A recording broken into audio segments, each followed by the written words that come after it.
Mi querido Juan Carlos, llegó el momento de hablar de otra de las películas que se perfilan para ser las favoritas en esta temporada de premios nuevamente. Ya ganó como mejor guión en los pasados Golden Globes y ya tiene, me parece que una semana en cartelera aquí en México. Estamos hablando de la película Cónclave. Cónclave, esta película... dirigida por Edward Berger. Sí, Edward Berger, que es el mismo de Sin Novedad en el Frente. Gran película. Muy buena película que estuvimos platicando también hace un par de años. Ganadora a Oscar como mejor película extranjera. Mejor película extranjera, sí, así es. Y me parece que como guión adaptado también. Sí. Le fue muy bien a esa película. La verdad es que es una gran película. En su momento estaba en Netflix. No sé si todavía se encuentra. Yo supongo que debe estar ahí en Netflix. estaba, sí. Exactamente. La verdad es que Cónclave tiene una premisa que se me antoja interesante de momento, porque habla precisamente de este ritual que se hace en el Vaticano cuando el Papa en turno fallece y ahora hay que escoger el nuevo Papa, ¿no? Entonces, a esto se le llama como cónclave, que la verdad yo desconocía que llevaba por título este nombre. Y me parece que, no sé cuál sea tu percepción, que no hay figura más mediática, seas católico, ¿no?, que la figura del Papa, ¿no? Exactamente, al final el Papa de la religión católica funge también como un jefe de Estado. Al final es básicamente también un presidente, ¿no?, del Vaticano, que es un Estado independiente y tiene gran poder, sobre todo por la cantidad de católicos que existen en el mundo, y el Papa es la figura más representativa en la tierra de esta religión. Entonces el hecho de que muera un Papa siempre es un suceso mundial que paraliza al catolicismo, ¿no? Y en este caso la película se desarrolla en este mismo tenor. Fallece el Papa actual y ahora hay que conseguir un nuevo candidato, ¿no? Un nuevo Papa. Por lo que entiendo, este cónclave reúne a todos los cardenales del mundo. 117 cardenales, al menos en esta película, se reunieron para elegir al nuevo Papa. 117 cardenales van y entre ellos se votan para saber cuál de los 117 va a ser el más favorable, ¿no?, que sea el nuevo Papa. Pero está interesante desde ahí, pero luego cuando ya empieza la película se vuelve mucho más interesante, porque ya empiezas a ver que más que relacionado con el mejor postor. Sí, que digamos la mejor opción, en realidad es pues el que haga mejor política, ¿no? Que al final eso termina siendo, ¿no? Termina siendo muy político, a pesar de que la religión y la política tendrían que venir por separado.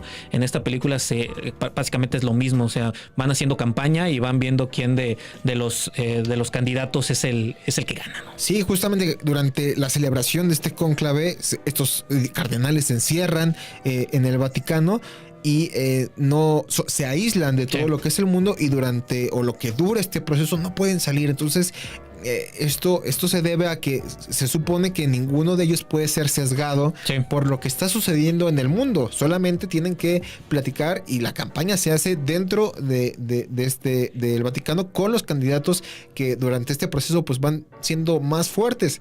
Vemos, al menos en primera instancia, 3 que me parece que son los candidatos más fuertes, y digamos que con este proceso el cardenal Lawrence, que es como la mano derecha del Papa que ya ha fallecido, pues es el encargado de que todo esto, este proceso se lleve de la mejor manera, ¿no?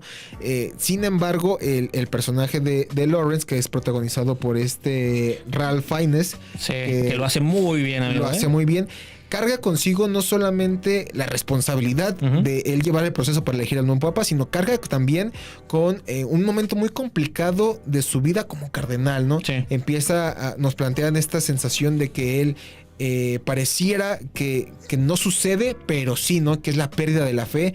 Y que también esto se puede dar en un personaje tan importante como lo es el puesto que tiene este cardenal, ¿no? Y yo le sumaría también que está investigando qué fue lo que pasó con el Papa que falleció, porque pareciera que no, de primeras, que no fue una muerte natural, y que además hay algunos otros cardenales que están involucrados de alguna manera, ¿no? Entonces me parece que ese jueguito de suspenso le suma muchísimo, sobre todo a la construcción del personaje precisamente de Ralph. Eso le suma mucho, y creo que lo hace una película que pareciera que va a ir un poco inclinada como a este suspenso, ¿no? Como a esta intriga de resolver conspiraciones mientras elegimos al nuevo Papa, ¿no? Y me parece que eso está bien chido. O sea, la primera mitad de la película a mí me encantó. O sea, yo estaba súper dentro. A los 15 minutos dije, órale, eso está muy interesante. Sí hay que decir, y sí tengo que decir que a lo mejor es una película que a lo mejor mucha gente no termina disfrutando porque hay mucha conversación. Sí. Pasan pocas cosas, entre comillas, porque casi todo lo que ocurre es entre conversaciones, y mucha gente que a lo mejor no está acostumbrada o no le gusta ese tipo de películas, a lo mejor puede no disfrutarla del todo, pero me parece que son muy interesantes las conversaciones, o sea, los diálogos que tienen los personajes y el ver cómo va escalando esta investigación del Papa Lawrence para saber qué fue lo que realmente pasó, y además de repente se empieza a ir como esta escalera de investigaciones, porque de repente muchos de los cardenales que están próximos a ser elegidos papas, de los que van a la mayoría, de repente les empiezan a salir ahí cositas de su pasado que tienen que ver con cuestiones de pecados y demás, y eso en automático los borra, ¿no?, de la lista para ser posibles papas. Entonces creo que la primera mitad de la película está muy bien construida, a mí me encantó. El problema que yo tengo es con la segunda mitad. Sí, porque creo que hasta esta primera parte de la película va muy bien, porque el cardenal Lawrence se empieza a dar cuenta que tal vez lo mejor no es que estos candidatos, que son 3 candidatos los que son más fuertes, pues dejar que la elección siga de manera, o que fluya de manera normal, sin él hacer algo para que los demás cardenales conozcan de verdad quiénes son los que podrían representar la figura más importante para la religión católica, como es el Papa. Entonces me parece que eso está muy interesante. También me parece que en esta primera parte esta investigación que se hace y de lo que se va descubriendo te mantiene como expectante de todo lo que se está descubriendo y de cómo se está llevando a cabo. Pero sí, justamente lo que mencionaba, la segunda parte de la película es donde empieza a perder justamente se empiezan a revelar estos secretos de los candidatos y empieza a perder fuerza la película. Sí, exactamente, porque creo que simplifica muchos temas. Me parece que ese es el gran error de la película. De repente ya estamos hablando de 2 bandos, o sea, los conservadores y los liberales, ¿no? De alguna forma. Entonces ya se vuelve como este discurso, ¿no? De o eres conservador o eres liberal, o estás a favor de las minorías y del modernismo y de las nuevas formas de pensar, o te quedas con lo que la Iglesia Católica viene representando desde siempre, ¿no? Entonces se vuelve esta división, y los mismos personajes van adquiriendo como estos rasgos, ¿no? Eres de un lado o eres de otro. Y me parece que ahí entra un personaje que de momento a mí se me hacía interesante al inicio, que es precisamente un cardenal mexicano. Llega un cardenal mexicano que no tiene nada que ver. Que de último momento llega, no sabían que existía. Ni siquiera estaba en la lista, digamos, no estaba en la lista de invitados, y de repente llega y dice, no, pues es que sí, el Papa lo alcanzó a nombrar cardenal, entonces pues él tiene el derecho de estar aquí con nosotros, ¿no? Y de repente este cardenal empieza a adquirir fuerza, pero siento que de una manera poco justificada. O sea, de repente ya se vuelve alguien importante, cuando al inicio pues todos como que le hacían el fío, porque pues en realidad nadie lo conocía y nunca habían hablado con él ni sabían de su existencia, y de repente pues ya se vuelve un poquito más importante en esta congregación.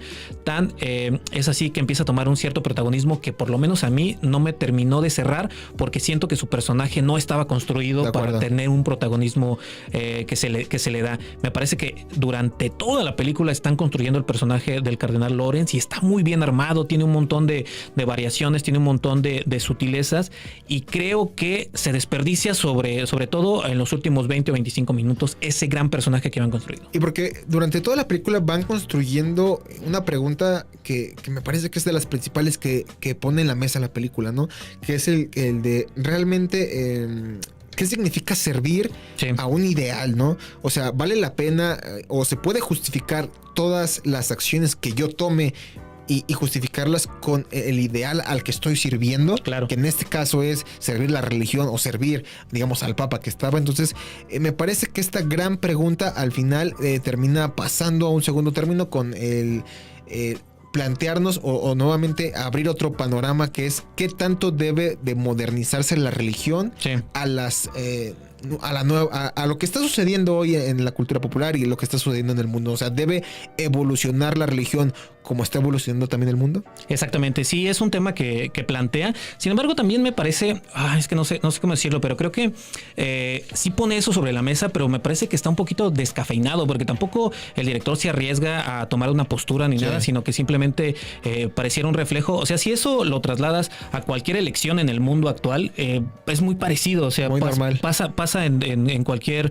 Cuando estaba la selección de Estados Unidos, o eras de derecha o eras de izquierda, ¿no? Y acá se siente más o menos parecido. Creo que no se toma realmente como una crítica o una postura fuerte, enérgica. Simplemente se pone ahí sobre la mesa y se siente hasta un poquito descafeinada esta crítica, que además me parece, insisto, simplista, porque pues es algo que ya se ha hecho. O sea, ya lo hemos visto como...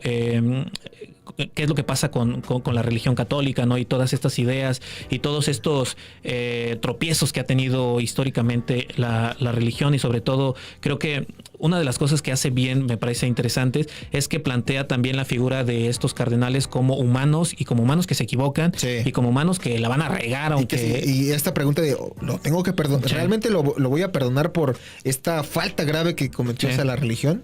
Exactamente, sí. O sea, tiene perdón real.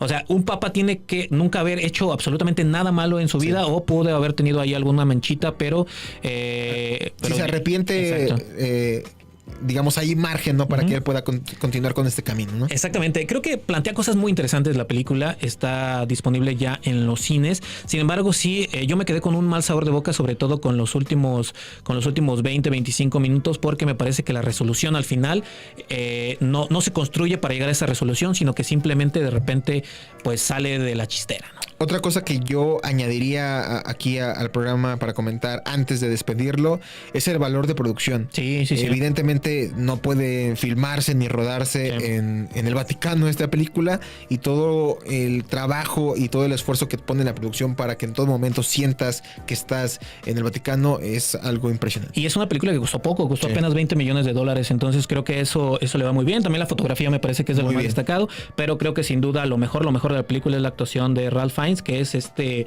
personaje de Voldemort. Y que en el programa de Metrópolis que platicamos justamente de esta película, Vic decía que su referencia primera del director es el Hotel Budapest. Exactamente. Sí. Acaba de salir, en el Hotel Budapest de Wes Anderson. Entonces la verdad es que es un gran actor. Ya ha estado nominado alguna vez a los Oscar. Me parece que está fuerte también su próxima nominación a los Oscar, porque dentro de todo me parece que lo más destacado es precisamente la actuación de Ralph Fiennes.